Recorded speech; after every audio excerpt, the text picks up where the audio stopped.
তো বন্ধুরা চলুন আজকে বানিয়ে ফেলি দারুণ টেস্টের এই ভর্তা। এটা কিন্তু নর্মাল ভর্তা নয়, মাছের ভর্তা, তাও আবার লোটে মাছের। তো চলুন চটপট করে দেখে নিই।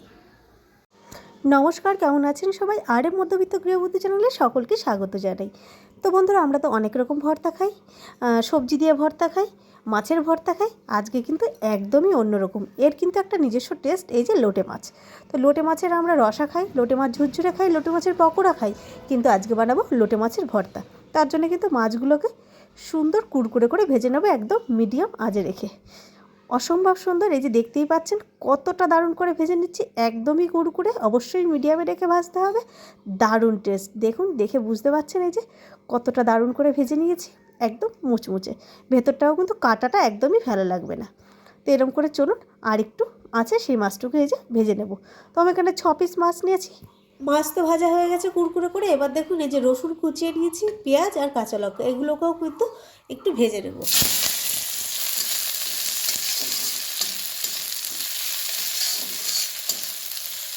এবার শিলনোড়ায় বেটে নেব। সবগুলো কি দেখতে পাচ্ছেন সুন্দর করে যে ভেজে নিয়েছি।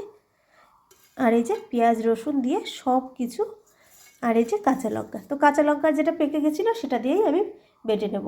আর কালারটাও সুন্দর আসবে। চলুন এবার বেটে নিই।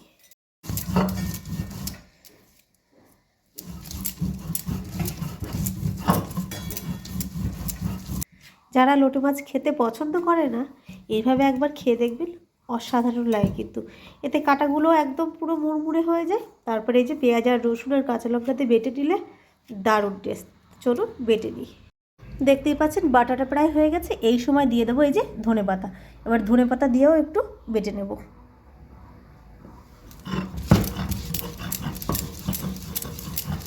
তো বাটা কমপ্লিট। এবার এগুলোকে সবগুলোকে কিন্তু মিশিয়ে নেব।